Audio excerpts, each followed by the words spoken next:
Maruti Suzuki ने हाल ही में अपने तिमाही नतीजों का ऐलान किया और हेडलाइंस में थी रिकॉर्ड तोड़ बिक्री।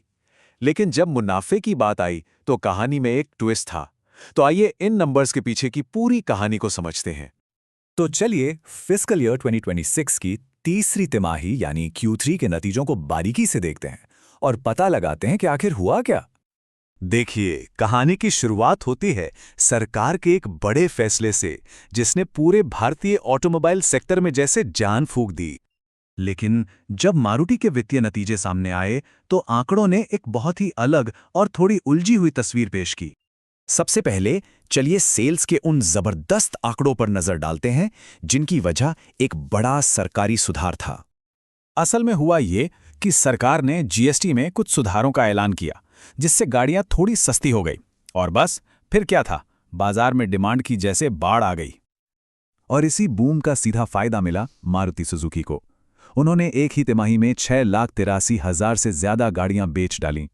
ये कंपनी के इतिहास में एक तिमाही में हुई सबसे ज्यादा रिटेल बिक्री है। अब देखिए, जब सेल्स इतनी जबरदस्त हों तो कोई भी यही सोचेगा कि मुनाफा भी आसमान छुएगा, है ना? पर यहीं पर कहानी ने एक मोड़ ले लिया।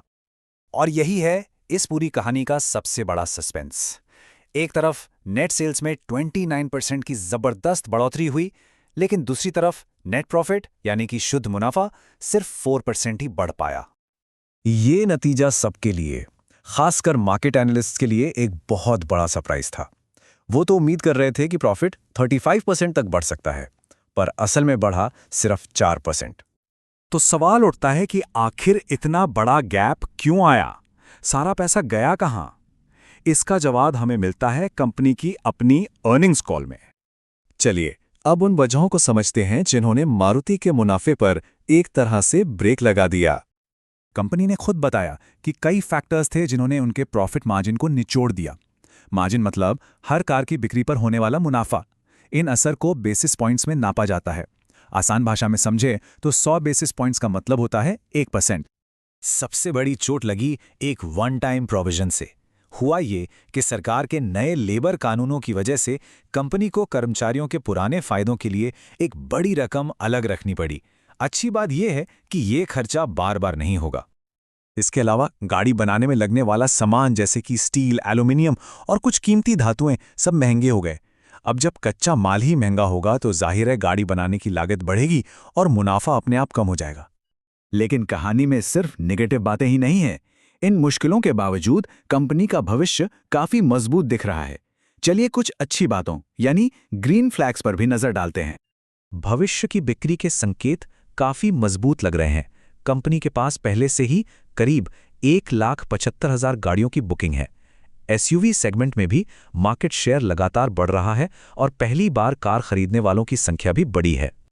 और इस बढ़ती डिमांड को पूरा करने के लिए मारुति जोर शोर से तैयारी कर रही है। वो नए प्लांट्स लगा रहे हैं जिससे उनकी प्रोडक्शन कैपेसिटी करीब 5 लाख यूनिट्स और बढ़ जाएगी। इसी तिमाही में कंपनी ने कुछ बड़े मुकाम भी हासिल किए, जैसे भारत में 3 करोड़ गाड़ियां बेचने का ऐतिहासिक आंकड़ा पार किया और तो और अपनी पहली इलेक्ट्रिक गाड़ी ई विटारा का एक्सपोर्ट भी 29 देशों में शुरू कर दिया है। और भविष्य की बात करें तो कंपनी सिर्फ गाड़ियां बनाने पर ही नहीं बल्कि इलेक्ट्रिक व्हीकल के पूरे इकोसिस्टम पर फोकस कर रही है। उनका लक्ष्य 2030 तक भारत में 1 लाख से ज्यादा ईवी चार्जिंग पॉइंट्स लगाने में मदद करना है। तो कुल मिलाके कहानी क्या है? यही कि कुछ अस्थायी वजहों से इस तिमाही में मुनाफा भले ही कम रहा हो, लेकिन कंपनी की बुनियाद, डिमांड और भविष्य की योजनाएं काफी मजबूत लग रही हैं। पर इन सब के बीच एक बड़ा सवाल अब भी बना हुआ है और ये सवाल खुद कंपनी मैनेजमेंट भी पूछ रहा है कि ये जो सेल्स में जबरदस्त उछाल आया है, टैक्स कट का शुरुआती उत्साह खत्म होने के बाद ये कितना टिकेगा? यही आने वाला वक्त बताएगा।